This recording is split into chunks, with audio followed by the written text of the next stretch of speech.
देखिए जर्नल समझना चाह रहे थे हम लोग, और ये देखा गया था कि परचेज ऑफ गुड्स में और परचेज ऑफ एसेट्स में क्या फर्क है, समझ में आ गया था। अब आगे चल रहे हैं। अब परचेज ऑफ गुड्स से रिलेटेड किस किस टाइप की जर्नल मिलेगी इसको देख रहे हैं। तो फर्स्ट अगर हम बात करें तो क्वेश्चन में कह रहा है परचेज गुड्स फॉर कैश। लिखिए इस बात को, परचेज गुड्स फॉर कैश, के गुड्स हमने खरीदे और कैश गया हमारे पास से। तो जब गुड्स आपने खरीदे तो ये एक्सपेंस है, भैया पैसा गया आपके पास से।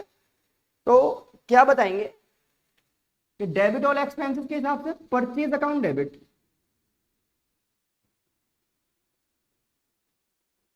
और क्रेडिट व्हाट गोज आउट, क्या चला गया, कैश। और अमाउंट में लिख लिए 10,000 रुपए, कितने भी मिल सकता है क्वेश्चन में। अमाउंट का ऐसा कोई मेन मसला नहीं है, मेन तो हमें समझ में आना चाहिए कि डेबिट क्या और क्रेडिट क्या। क्या था question, purchase good for cash, तो ये कर लिया हमने। नेक्स्ट देखा आपने, नेक्स्ट आपसे ये कहा गया क्वेश्चन में कि suppose purchase goods from Mohan. क्या कहा, purchase goods from Mohan, Mohan से आपने गुड्स खरीदे। तो कॉमर्स का रूल ये है आपका कि जब आप अकाउंट्स कर रहे हैं कि अगर किसी का नाम दे रखा है, यहां पे समझ रहे हैं इस बात को, परचेज गुड्स फ्रॉम मोहन, और आगे अमाउंट बता रखा है, तो ये तो उस गुड की वैल्यू है, कितने का सामान लिया। लेकिन आगे ये नहीं कहा फॉर कैश या पेड थ्रू चेक, ऐसा कुछ नहीं कहा, बल्कि ये कहा गया कि सामान खरीदा मोहन से। तो जब किसी का नाम आ जाएगा ना यहाँ पे, तो आपको ये समझना है कि उधार में खरीदा गया है, इसीलिए नाम दे रखा है, तो क्रेडिट माना जाएगा इसको, क्रेडिट परचेज माना जाएगा। क्या माना जाएगा, क्यों, क्योंकि आगे फॉर कैश नहीं कहा। पहले कहा था परचेज गुड्स फॉर कैश, ये सामान आया और पैसा गया। लेकिन अब क्या कह रहा है, परचेज गुड्स फ्रॉम मोहन, तो उधार माना जाएगा। उधार का हमें पता है कि देखो सामान तो आ गया, तो सामान क्योंकि आ गया तो परचेज अकाउंट तो डेबिट हो जाएगा। ये आ गया डेबिट। टू में समझना है हमें, क्या पैसा गया, नहीं गया। तो आप ये बताएंगे सामान किसने दिया है आपको, मोहन ने। हमने पढ़ा है डेबिट द रिसीवर और credit the giver.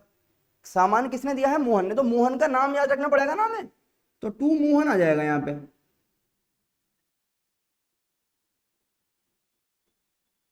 Purchase goods from Mohan हो गया, ये बात समझ में आ रही है, आगे समझ रहे हैं। देखिए नेक्स्ट ये कहा गया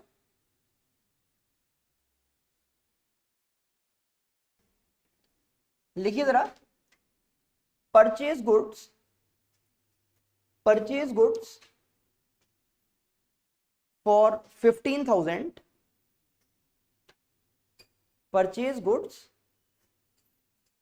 for 15,000 and paid through cheque, and paid through cheque. अब ये बात हमें बता रहे, जब चेक का जिक्र आता है तो बैंक का नाम यहाँ पे यूज करेंगे हम, है ना। और परचेज गुड्स कह रहा है, तो अब तक आप देख चुके हैं अगर हम परचेज कर रहे हैं तो परचेज तो डेबिट हो ही रहा है। अब यहाँ पर क्या समझना है हमें भाई कि परचेज अकाउंट डेबिट होना ही होना है।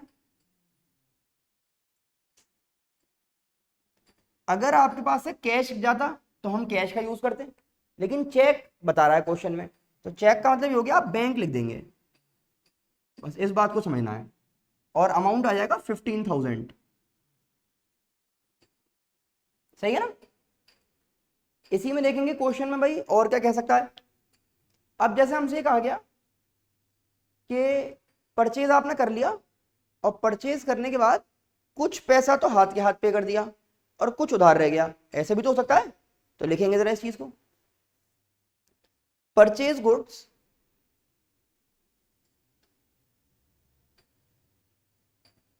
Costing 20,000,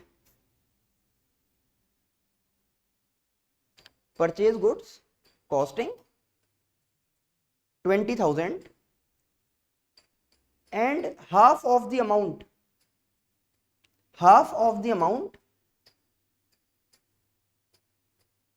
is paid, half of the amount is paid at the time of purchase। कि जब आप परचेज कर रहे थे तो उस टाइम पे सिर्फ आधा ही पैसा दिया आपने उसे, तो आधा इसका मतलब क्या हुआ, उधार रहा। अब इस बात को अगर हम समझें तो आज की फोर्थ एंट्री बन रही है, परचेज तो कर ही रही है, तो क्लियर है, परचेज तो आना ही आना है। परचेज अकाउंट डेबिट हो गया क्योंकि खर्चा है।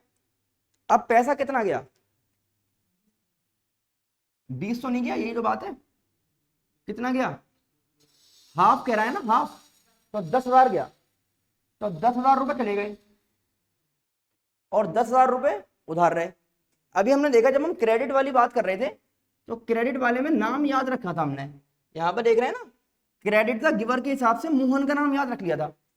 इसमें नाम लिखवाया मैंने, किससे खरीदा, तो नाम लिख लीजिए कहीं एक जगह बना के, जैसे परचेज गुड्स जहां लिखा है ना, तो फ्रॉम रमेश कर लेना वहां पे,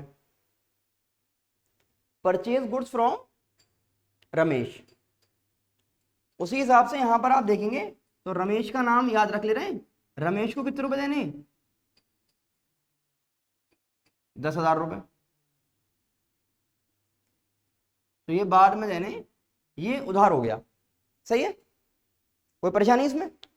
ये तो दिखाया जो पैसा चला गया, ये वो दिखा रहे हैं जो पैसा उधार रहा।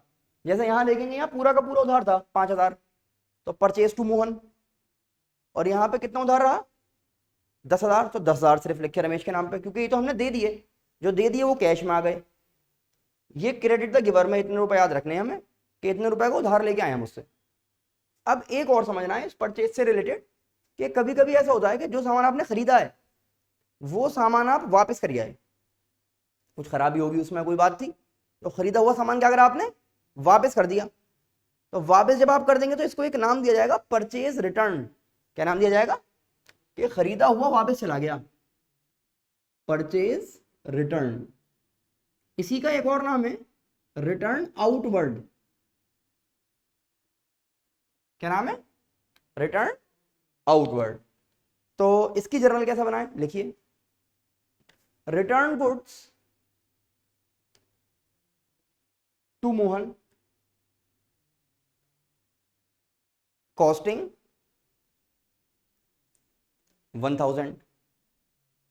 तो यहां पे समझेंगे आपने मोहन से खरीदे थे 5,000 के, अब 5 में से 1,000 का कुछ खराब खराब होगा, वापस कर आया आप उसे। जब आप उसे वापस दे के आओगे तो अब किस तरह बनाएंगे, अब मोहन उसे रिसीव करेगा, मोहन को सामान जाएगा ना, हमें बताया डेबिट द रिसीवर, तो सामान कौन रिसीव कर रहा है, मोहन, तो मोहन डेबिट। अब जब आपने सामान खरीदा था तो आपने परचेज का वर्ड यूज करा था, लेकिन अब ये परचेज का उल्टा हो रहा है इस टाइम, परचेज रिटर्न। तो अगर ऐसे देखो कितना आसान है, परचेज अगर डेबिट होती है तो परचेज रिटर्न क्या हो जाएगा, क्रेडिट। तो टू परचेज रिटर्न।